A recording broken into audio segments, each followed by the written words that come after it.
But before you go on stage, do you have any procedure or anything you do to feel comfortable when you go on stage?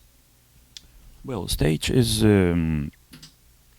it's like in Italiano una cosa sacra. It's something which is you have to like you have a button, you switch. Now you are not almost a human because you go into different skin, into the different life, different spirit, different environment and times zone. Stage is something which that's exact this characteristic which attracts people. And we as human being, we are children. We love fairy tales, we love theater, we love to play, and but no one serious person can admit, yeah, it's something like childish, theater, etc. But in fact, each human soul's desperately looking for, that's why lots of opera fan, they are traveling from New York tonight. They fly to Tokyo to listen Othello with some, Placido Domingo or whatever, or even to Australia. I have kind of these people, so I understand that theater is something magic which people are looking for, and they desperately need this, and that's why only limited number of people are able to offer them some magic time. So before stage, we need to work a great deal, of course. You need to study, you need to learn dance, and you need the body language, your fingers, position of head, eyes, hair, makeup, a capacity to listen my partners on stage, watch orchestra, dynamic. It's lots of many characteristics you have to keep in mind. Still, you must be pretending that you are not anymore Vladimir, because then something magic is happening. Then people start to believe, oh, he looks different, he walks different, and his sound is different. He's like whatever. Yeah. Now, have you ever had an experience working with the director where their vision of what the opera should be made you do something that was out of your comfort zone? Was beyond what you were comfortable with doing. Has that ever happened Well, to you? it's like I was lucky because I've been singing mostly Verdi, and classical Russian repertoire, which is very limited for me. Yolanta, Eugenia Onegin, Queen of Spades, uh, not big role in Boris Godunov. So my Russian repertoire very limited. But Verdian Italian repertoire I respect because I think somebody point how to say they choose me for specifically for Giuseppe Verdi repertoire, which is very different from other composers. Even I love Gustav Mahler, I love Lieder, Schubert, Schumann, etc. Today's directors, they are trying to not to be collaborative and cooperative with the composer and with the librettist script, but they are trying to express their personal idea, and they changed a lot environment of given title, and I think it's understandable because stage directors, they are pretty smart people and courageous people who wants to create something unique, extraordinary, no one before ever created.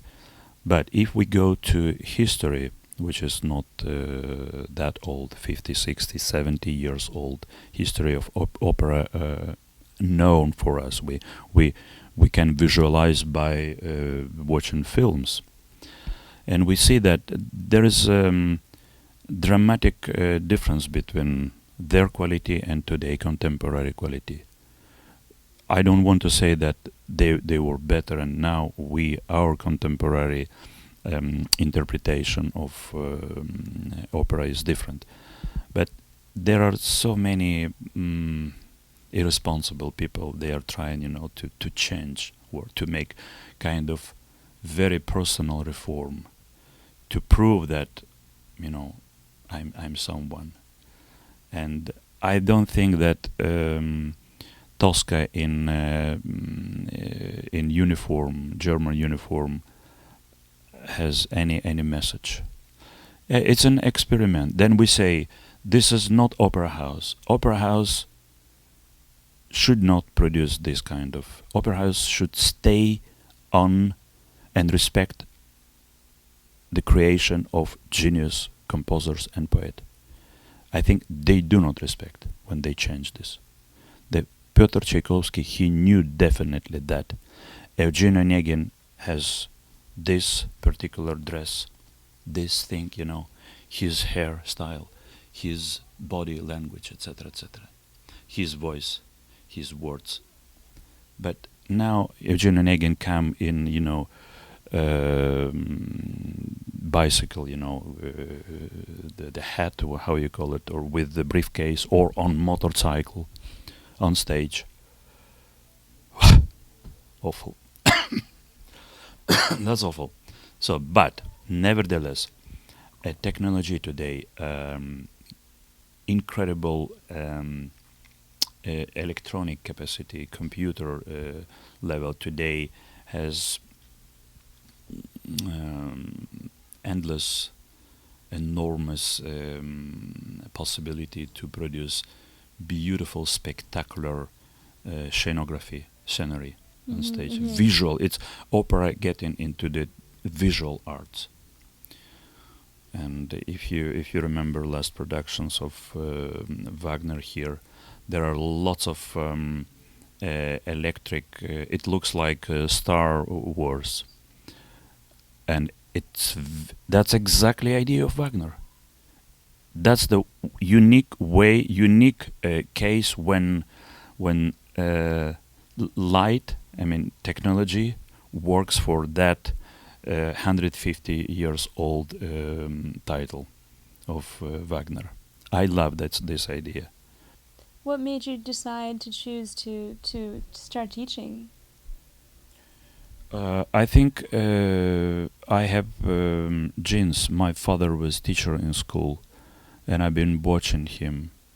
He was my idol, my hero, all my life. Unfortunately, he left me very in his early age. He was 59, and he was very intellectual, very talented person. Music, dancing, and loving people was his nature. But I think he gave me basic idea about how to live, how to build up your social relationship, and then of course my education. I understand that the Tchaikovsky Conservatory was for me one of the most significant, important period in my life, with all teachers. They still alive. Somebody already gone. I've been learning a lot, and I think I'm very lucky. I'm very grateful. But at the last moment, my hero is Tamara Denisova, my three professors, Hugo Titz, Georgy Seleznev, Mikhail Chugunov, other endless number of people who gave me all their experience, knowledge. Of course, I'm very grateful, and without them, I could not survive. I could not be here with you. Well, we're so glad you are here with us, and Me too. And thank you again for the wonderful work that you do. Thank you very much. I wish you good luck, and I hope your idea will be successful. Thank you. Thank you for your time.